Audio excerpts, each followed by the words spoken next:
2018 में, और करीब पूरे दुनिया के 50 देशों में मैं इसका प्रचार प्रसार कर रहा हूँ। आज भी निरंतर मैं एक सेवक हूँ, छोटा सा सेवक हूँ, और संगीत इतना ज़रूरी है जीवन में, और हर प्रदेश की अपनी एक खुशबू है। तो संगीत, कला, संस्कृति हम अलग नहीं कर सकते। और देखिए, संगीत में हम लोग दो शब्द का प्रयोग करते हैं, देश और काल। देश का अर्थ मात्र रीजन नहीं है, देश का अर्थ स्पेस है, स्पेस एंड टाइम। ये इतना महत्वपूर्ण है, और इसीलिए हमारे देश की जो वसुधैव कुटुंबकम है, पूरे विश्व हमारी परिवार है। तो ये इस कॉन्सेप्ट को, संगीत एक ऐसी विधा है जो हम मूर्त से अमूर्त की ओर जा सकते हैं। हमारे भाई भारती जी भी इस पर बोलेंगे, वो भी इस साधना में है। तो बस ये कार्य निरंतर मेरा चल रहा है, और मैं इस आज जो महानुभाव यहाँ उपस्थित है, जितने भी, उनको मैं नमन करता हूँ, अभिनंदन। साहेब नमस्कार, वंदे मातरम। मैं 2013 में पद्मश्री से सम्मानित हुआ हूँ।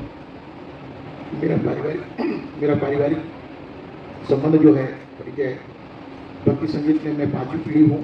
भक्ति संगीत मेरे परंपरा में चली आ रही है। मेरे पिताजी तक हमारा जो संगीत है मंदिरों में या फिर किसी धार्मिक अनुष्ठान में किया जाता था। हम लोगों ने अतिक्रमण किया और जनमानस में लाने की कोशिश की है, और कबीर पर हमने स्पेशलाइजेशन किया है। अनेकों वर्ष के अनुसंधान के बाद में कबीर की हमने अपनी स्वयं की शैली निर्माण की है, और उसके कारण भारत सरकार ने हमको पद्मश्री दिया।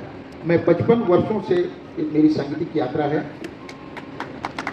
देश विदेश में अब तक मैंने 8,500 से ज़्यादा कार्यक्रम किया है। देश के 30 विश्वविद्यालय में कार्यक्रम किया है, 30 से अधिक सेंट्रल जेल में कार्यक्रम किया है, जिसमें तिहाड़ जेल भी है। स्कूल से लेकर के यूनिवर्सिटी तक 10 लाख से ज़्यादा विद्यार्थियों को मैं अपने कबीर गायन से परिचित करा चुका हूँ, और मेरे कबीर को आज की जनरेशन बहुत प्यार से सुनती है। देश, धर्म, समाज की सेवा के लिए मैंने कबीर साहब की वाणी को चुना, और ये एक मेरे लिए बहुत अच्छा माध्यम है कि मेरा कबीर गायन, चाहे वो रिक्शा चलाने वाला हो, चाहे हवाई जहाज़ में उड़ने वाला हो, सबको मेरा कबीर अच्छा लगता है। मैंने उस तरह से मेरे कबीर गायन को डिज़ाइन किया है, उस तरह से इन्वेंशन किया है, ये काम कर रहा हूँ। और आज जो यहाँ पे आयोजन है, मैं इस आयोजन समिति को धन्यवाद देता हूँ कि इतने सारे पद्मश्री को एक मंच पर लाने का प्रयास किया है। ये बहुत बड़ी बात है, ये कम बात नहीं है। मैं छत्तीसगढ़ में रहता हूँ, आप बनारस में रहते हैं, आप महाराष्ट्र में रहते हैं। आज आप लोगों को सुन के बहुत अच्छा लगेगा कि दुनिया का एक सर्वोच्च मंच है लंदन में।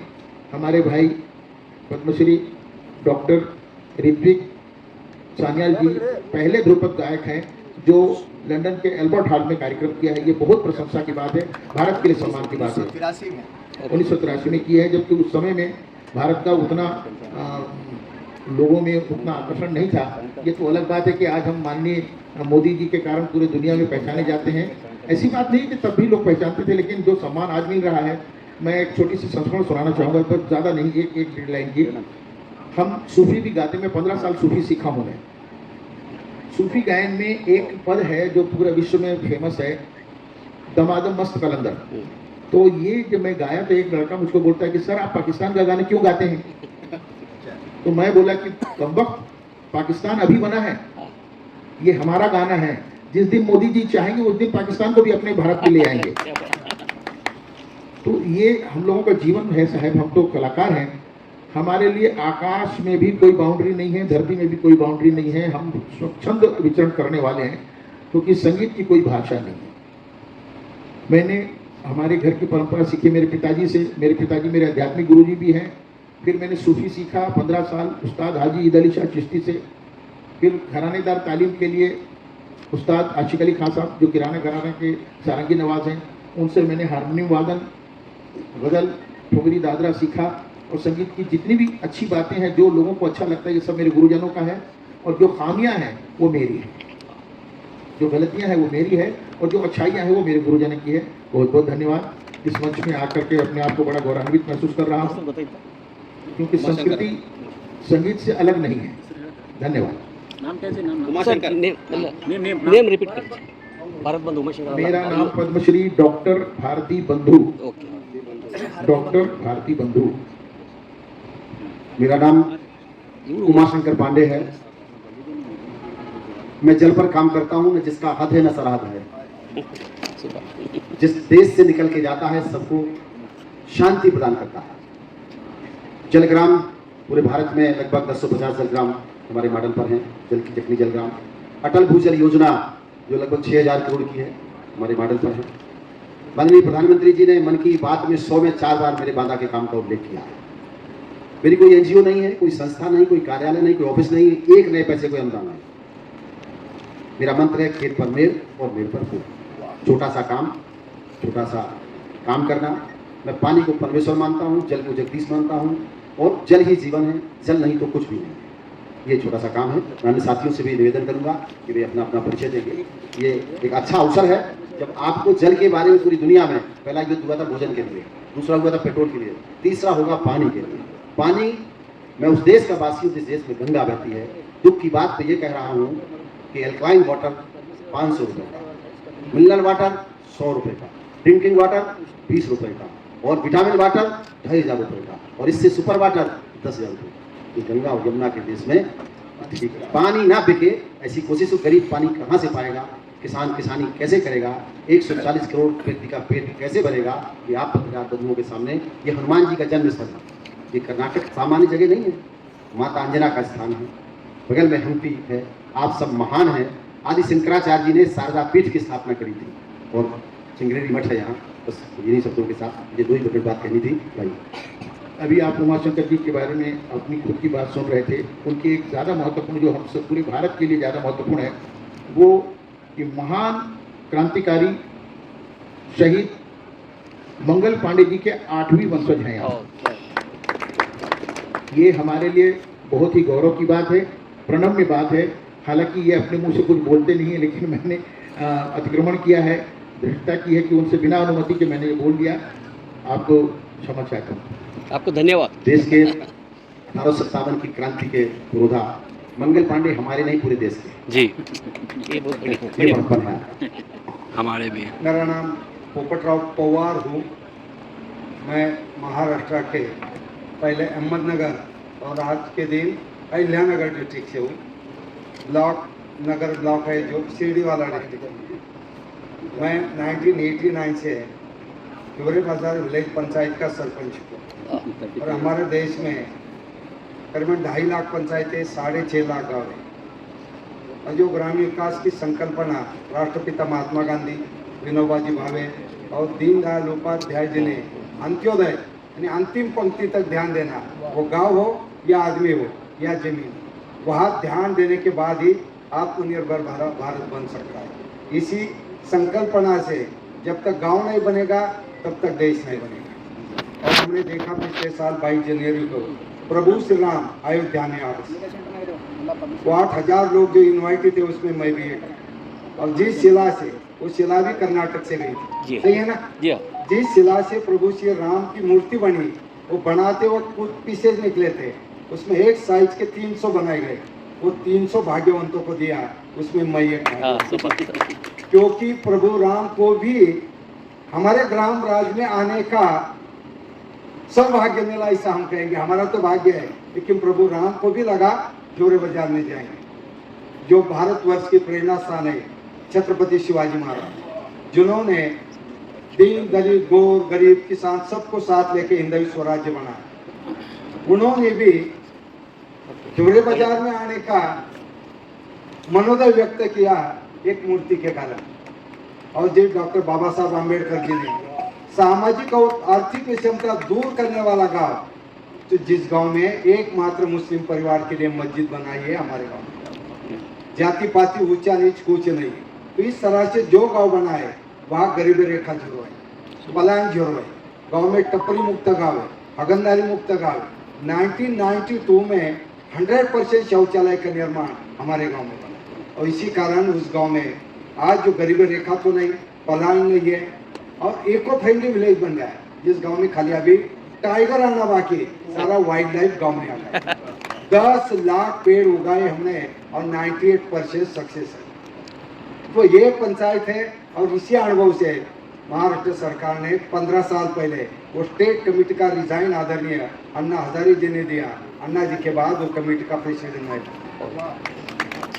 साथ ही में आमिर खान जी ने महाराष्ट्र में जो पानी फाउंडेशन मूवमेंट चलाई, आमिर खान खुद मेरे गांव में आके गए और हमारे अनुभव से 22,000 गांव तक ये पानी फाउंडेशन की मूवमेंट चली। साथ ही में जो अभी फार्मर कप चला रहे हैं वो आखिरी फर्स्ट सेकंड थर्ड का चेन मैं ही करता हूँ और वो सीड सोइंग से लेके मार्केटिंग तक का ये फार्मर कप उसी आधार पर है।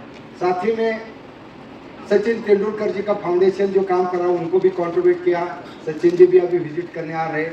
ये इसलिए बता रहा हूँ, ये गांव बनने से एक मूवमेंट बनाने की जरूरत। और हम पंडित जी, उमा शंकर जी, हम तो कई बार मंथली 4 बार तो कहीं ना कहीं देश में मिलते हैं। हम सब जो पद्मश्री है उनका सम्मान आदरणीय मोदी जी ने किया।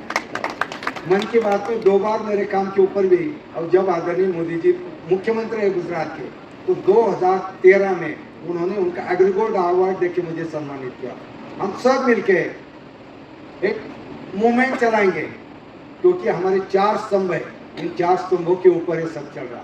चौथा स्तंभ जो मीडिया है, अगर मीडिया सही ग्राउंड रियलिटी ब्रेकिंग न्यूज में दिखाएंगे तो ये हमारी सही समस्या सामने आ जाएंगी। ये सब हम लोगों का यही आज कहना है।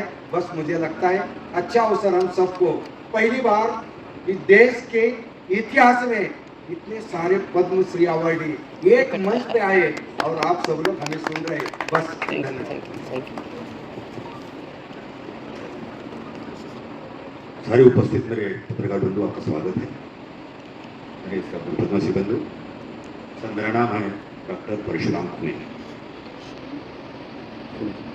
मैं रहने वाला महाराष्ट्र गडचिरोली जो नक्सलाइट है, तो ये जिसे मैं थिएटर में काम करता हूँ, नाटक में काम करता हूँ, जिसका नाम है झाड़ीपट्टी रंगभूमि। झाड़ीपट्टी रंगभूमि का काम करने इसलिए किया है, ये तो पूर्व विदर्भ है, गडचिरोली, चंद्रपूर, भंडारा, गोंदिया जिला तो गड़ी दूर से व्यापी है, जंगल ही जंगल है। और वहाँ एक परंपरा है हमारी झाड़ीपट्टी रंगभूमि की, 100 साल की परंपरा है। तो मैं वो थिएटर में 50 साल से कार्य करता हूँ। और जो एरिया ये नक्सलाइट एरिया था, बहुत प्रक्रिया, और जो एक भटका हुआ इंसान था, युवक था, निराशावादी था, हमने थिएटर के माध्यम से उनको हमारे समूह में शामिल किया। और आज के इसमें पूर्व विदर्भ में झाड़ीपट्टी रंगभूमि में 60-70 करोड़ की उलाढाल होती। क्या गाँव हुआ नाटक, वो नाटक पूरे रात यानी रात भर चलता, क्योंकि जंगल का एरिया है। जो रसिक वर्ग, प्रेक्षक वर्ग जो नाटक देखने आता है टिकट निकाल, तो नाटक अगर जल्दी खत्म हो गया तो सुनेगा जाएगा का पूरा। तो एक अलग परंपरा, अलग शान है। और एक नाटक के माध्यम से 40-50 लोग स्वावलंबी बने। एक नाटक के पीछे 15 कलाकार, 2 थिएटर की जो ऐसा पेंडल लगाता है, तो 10-15 रहते हैं, मेकअप वाले 4 रहते हैं, जीव वाले, ड्राइवर 2, ब्राह्मण 2, ये सब मिला के 30-40 का कोई यूनिट हो गया। और बाद में जब ये तंबू लगता है तो तंबू के सबहुताल 40-50 दुकान रहते हैं, ठेले वाला, तुम्हारा जो कहीं का बिजनेस चाय वाले चले, तो उनका भी उनका उस पर चलता है। इसलिए वो और सवेरे फिर तो पिताजी होते, जो मेहमान आते वो अलग है। वो हमारी पीढ़ी परंपरा एक पीढ़ी है, वो पीढ़ी में मैं नाटक में काम करता हूँ और हजारों युवक आज वहाँ अपना एक माध्यम बना सकते हैं। और जो हमारे विदर्भ में जो आत्महत्या हो रही, तो किसान है वो भी निराश हो, तो आत्महत्या न करें, उसको भी जीवन के प्रभाव में पॉजिटिव यानी कैसे भी हमने समाज प्रबोधन पर नाटक हमने प्रेस किए। तो तीसरी बात, हमारे नाना पाटेकर है, मकरंद अनासपुर, इनके नाम फाउंडेशन, जो आत्महत्याग्रस्त विधवा महिला होंगी, जो परिवार होगा, उसको नाम के माध्यम से उनको एक परिवर्तित कोई राशि, वो अच्छा जीवन लगे। और जो कुछ निराशावादी किसान होगा उनको बराबर करें, हम सब काम चल रहा होगा। और इस माध्यम से मैं 50 साल से काम कर रहा हूँ। और इसका आनंद है कि मैं इस एरिया में रहकर भी, जो पिछड़ा एरिया में 50 साल से काम कर रहा हूँ, उसकी दिखल हमारे आदरणीय हमारे नरेंद्र पंतप्रधान मोदी साहब, भारत सरकार ने दी। तो मेरे को 73 में मेरे को पद्मश्री से सम्मानित किया हो, मैं दस का आभारी हूँ। और जैसे बोले सर ने कि हमारा चौथा स्तंभ जो हमारा है, आप हमारे कुछ पद्मश्री आके बैठे हैं, लेकिन एक कि ऐसा है सामने सर मेरे बारे में, सबके बारे में मैं देख रहा हूँ, आप माध्यम हो हमारे। पद्मश्री को सम्मान तो मिला है, लेकिन हम सामान्य वर्ग से हर दिन घूम, जब से हम पद्मश्री तब से हर दिन घूम रहे, बाहर जा रहे हैं, क्योंकि हमें कोई मानधन नहीं है, कोई प्रोटोकॉल नहीं, उसमें कोई सफर करे, कुछ रेलवे का नहीं, इतना बड़ा इसमें अगर आप चाहे तो जिनका वार्षिक उत्पन्न 1 साल के अंदर हो तो बड़े बड़े पहले बड़े बड़े लोगों को मिलता था, सिने स्टार, उद्योगपति, लेकिन अब जब से मोदी आए तब से ये पैटर्न बदल गया है। बदल। हाँ, आपको रिक्वेस्ट करते हैं, कोई कोई उड़ीसा में भी है, मैं तो ये दुख से कहता हूँ, मैं कोई उड़ीसा का पद्मश्री ये रोजगार हमी के काम पे क्या, हाँ मेरे पास प्रूफ है। तो इनका भी जब जब कोई सम्मान मिलता है तो लाइफ बेचारा वो हमारी खामगामी भाई है, जो विजय संकल्प किया उसने, गरीब आदमी, ऐसे बहुत से होंगे भाई साहब, हमने जो मिले सर सब हम सामान्य परिवार से।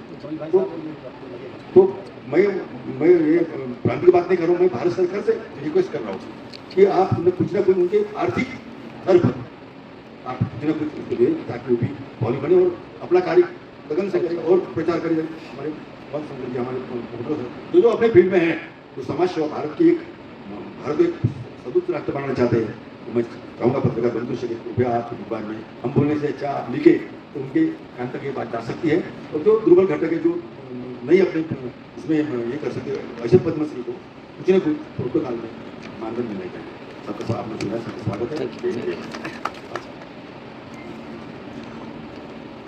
सबका कट कट करके कैमरा सभी को नमस्कार और विशेष रूप से पत्रकार बंधु, आज का विषय जो है यहाँ पर जो ये सम्मेलन हुआ ये संस्कृति के उत्सव के रूप में है, और संस्कृति और प्रकृति का मतलब है कि संस्कृति समाधान की ओर ले जाए और प्रकृति समृद्धि की ओर ले जाए, इस कामना से हम लोग सभी यहाँ पर उपस्थित हुए हैं।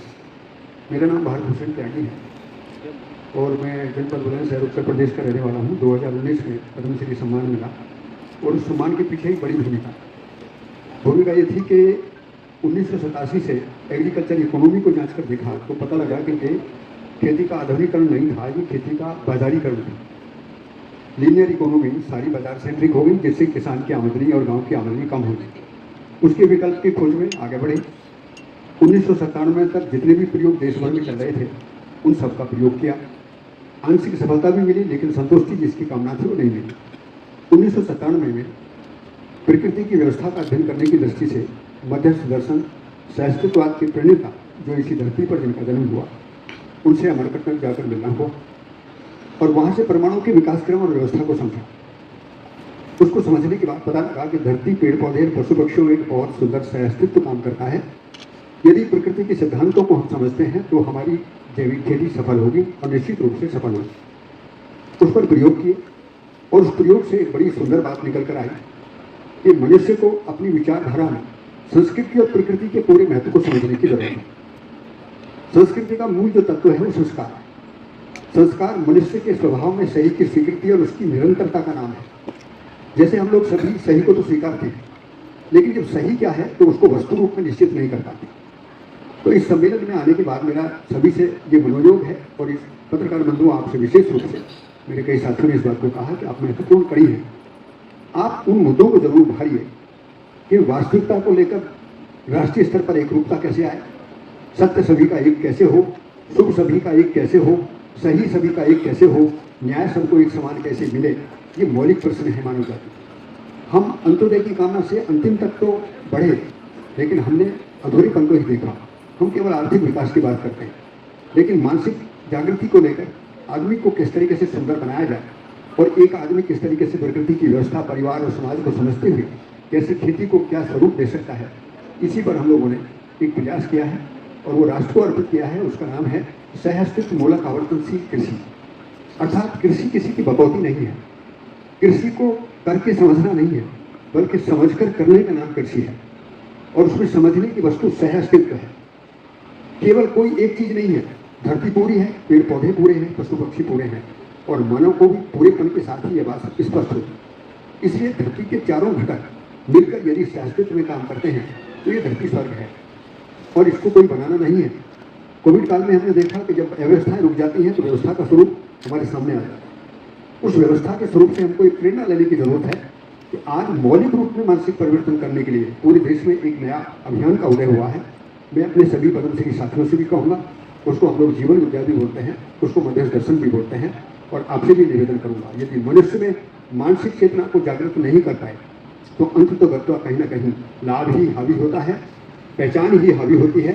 और जब तक मनुष्य पैसे और पहचान के पीछे भागता रहेगा, वो समाधान और समृद्धि से दूर रहेगा, वो कहीं ना कहीं शोषण और जो चक्र है भोग का, उसमें डूबा।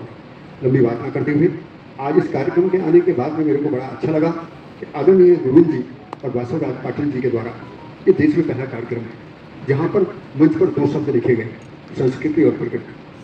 संस्कृति और प्रकृति मानव के जीने का एक मौलिक स्वरूप है। उस मौलिक स्वरूप को यदि हम सही ढंग से समझ पाएंगे तो हम प्रकृति के साथ समृद्धि को, जिसको आवर्तनशील अर्थव्यवस्था या जिसको आज की भाषा में सर्कुलर इकोनॉमी बोलते हैं, और यदि हम संस्कृति के साथ, मानव के साथ रिश्तों को पहचान पाएंगे तो धार्मिकता के आधार पर, जाति के आधार पर, लिंग के आधार पर, वर्ग के आधार पर, देश के आधार पर जो मानव बिखरा है वो एक रूपता में आएगा। मानव अपने अस्तित्व को पहचानेगा, धरती के साथ जिएगा। बहुत शुभ घटना घटने का अवसर है। मैं सभी से निवेदन करूंगा कि एक बार इस दर्शन को गहराई से जरूर जांचें और आगे बढ़ें। और विशेष रूप से रामाशीष राय जी को मैं जरूर कहूँगा कि मैं उनसे भी संपर्क में रहूंगा और इस मुद्दे को लेकर राष्ट्रीय स्तर पर एक गंभीर चिंतन की जरूरत है। सभी को हृदय से बहुत बहुत शुभकामनाएं।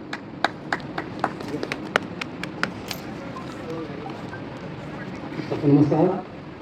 मैं चंद्रशेखर सिंह वाराणसी से, और मेरा मुख्य कार्य है तो नए किस्म के वीडियो प्रस्तुत कार्य, जो यूनिवर्सिटी से वीडियो क्लिप बनाते हैं। इसमें करीब 8 धान के एक गेहूँ की प्रजाति हमारी डेवलप हो चुकी है, रजिस्टर है पीपीए फार्म में, और उसको मैं बीज बना करके सीड प्रोसेसिंग प्लान लगा करके उसको मैं गाँव हमारे कैसे संपन्न है, गाँव में वो गाँव ही रोजगार नहीं जाए, वो प्लान नहीं करना पड़े। कहते हैं कि किसी को फायदा नहीं है।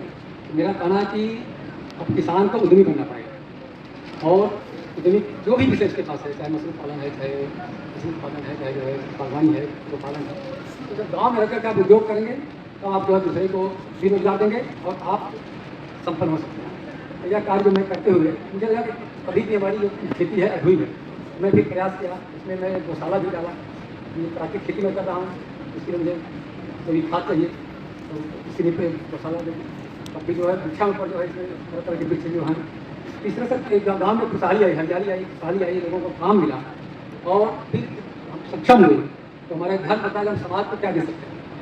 तो हम लोग प्रयास किए, जो हमारे गांव का सरकारी प्राइमरी स्कूल जिसमें मैं पढ़ाते हुए हमारे कई अध्यापक भी रहे हैं, तो उसको हम लोग फिर CSR फंड से कुछ अपने गाँव के लोगों से पैसा इकट्ठा करके पूरे उत्तर प्रदेश का पहला जो है प्राइमरी स्कूल जो है कंपनी हम लोग बनवाए हैं, जो कि एक अपने में अलग है। तो इस तरह सामाजिक काम जिससे कोरोना काल में भी हम लोग को अवसर मिला, तो उसमें जो हम लोग काफ़ी जो है चीज़ों को प्रोवाइड किया, जो आवश्यकता थी कमल पटना जैसे बनाने का। तो गाँव का व्यक्ति पहले संपन्न होता था, स्वावलंबी होता था, उसको जो बाहर नहीं जाना पड़ता। लेकिन आधुनिक दौर में जब हमारी क्रांति आई तो हम लोग जो है उत्पादन तो बढ़ा हमारा, लेकिन हमारी लागत बढ़ी। इसका नतीजा हुआ कि किसान जो है घाटे में लगा, उसका अनाज का जो मूल्य मिलना चाहिए था वो मूल्य उसको मिला नहीं। इससे क्या हुआ, धीरे धीरे किसान जो है गरीब होता चला गया, और गाँव से पलायन करके शहरों में आज जो है 50-55% लोग जो है गाँव में रह गए हैं, और काफ़ी लोग जो है शहर चले गए। फिर से कैसे हमारा गाँव आबाद होगा, गाँव जो ताले लगे हैं लोगों घर में, तो कैसे आबाद होगा, इसके लिए हम लोग काम कर रहे हैं। उसको हम लोग धरातल पर परिश्रम तो हुआ है इस के साथ, लेकिन धरातल पर आप आके देख सकते हैं उसको उतारा गया है, इसको जो है मॉडल रूप में पेश किया जाता है। भारतीय संस्कृति उत्सव के इस पुण्य कार्य में उपस्थित पत्रकार महोदय, हमारे बीच में परम आदरणीय पद्मश्री से सम्मानित मेरे साथीगण, मैं सेठपाल सिंह, गांव नंदी फिरोजपुर, जनपद सहारनपुर, उत्तर प्रदेश का किसान। लिखने के लिए थोड़ा वक्त दीजिए। सेठपाल सिंह, गांव नंदी फिरोजपुर, जनपद सहारनपुर, उत्तर प्रदेश किसान हूँ। हम लोगों ने कृषि विविधीकरण को अपनाया है। किस प्रकार से हम अपने कृषि के क्षेत्र में विविधीकरण को करके एक किसान की किस तरीके से आमदनी बढ़ा सकते हैं, उसमें गन्ना भी है।